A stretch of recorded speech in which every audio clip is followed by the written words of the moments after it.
Welcome to the She is Awakening Seasonal Journal podcast. I'm Susan Beth, creator of the She is Awakening Seasonal Journal, a practice that walks through each season, creating space for connection with our Creator as well as ourselves. You are listening to week 7 in the Summer Seasonal Journal.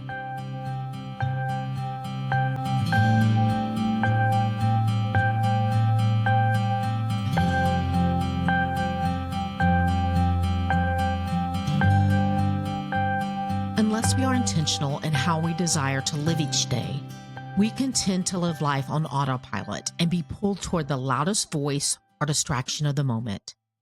God can speak to us in so many different ways.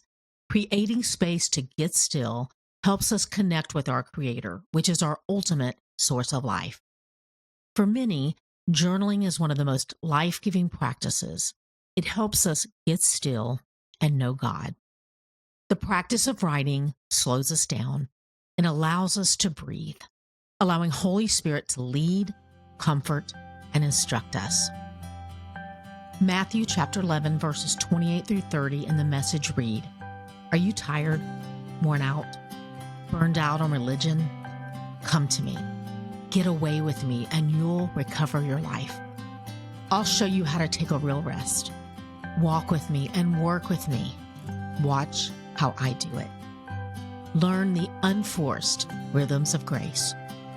I won't lay anything heavy or ill-fitting on you. Keep company with me and you'll learn to live freely and lightly."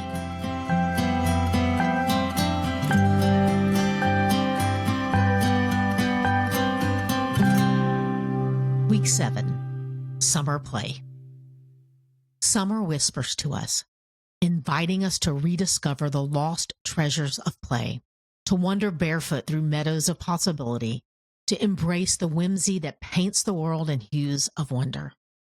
In the enchanted realms of childhood, playfulness thrived as a sacred language, nurturing the seeds of learning, identity, and exploration. Yet as time passes, we sometimes hesitate at the edge of the unknown and often retreat to the familiar, forgetting the joyous art of play that danced within us. In play, we not only find enjoyment and ease, but a gateway to our truest selves, losing ourselves in the spontaneous dance of discovery, unfettered by the demands of performance. Here's some prompts for you to pray and to process this week. When was the last time you played?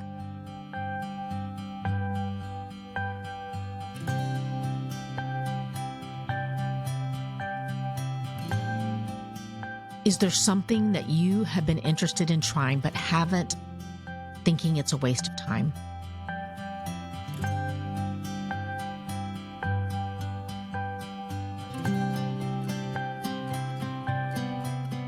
Play is life-giving. Think about how you can incorporate more time to play into your life.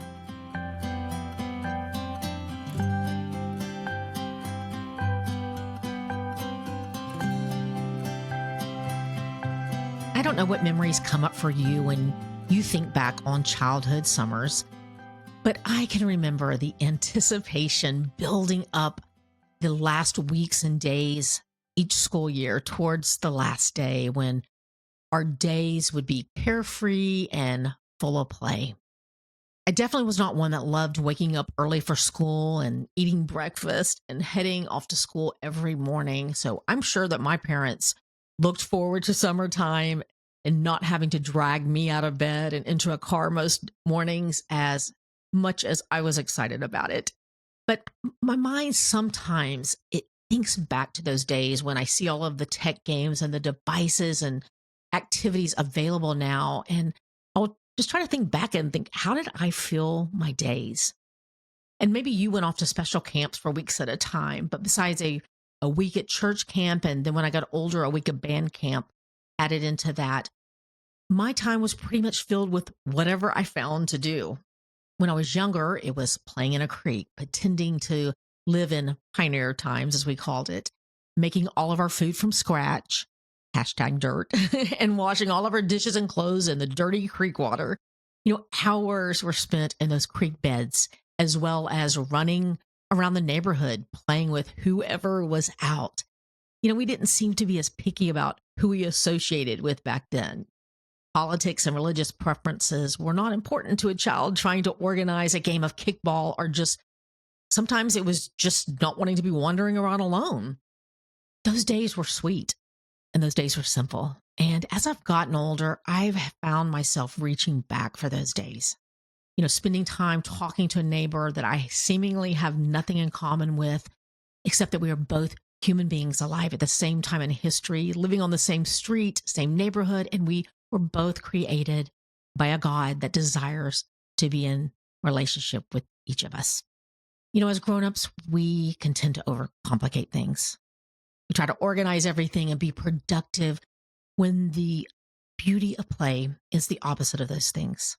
Play is beneficial, not for some end result or product, but for the sole act of letting go of any expectations and simply following our curiosity and enjoying the moment just as it is and for what it brings to us. I hope that whatever your season of summer this year is holding for you, I hope that you're finding some time to play. The God that designed and formed you knows you better than you know yourself. Your Creator planted the seeds of His image uniquely in you and desires to co-labor with you in revealing the beauty of His goodness and mercy in the world. He desires to walk with you through every season and is faithful to complete what He started in you.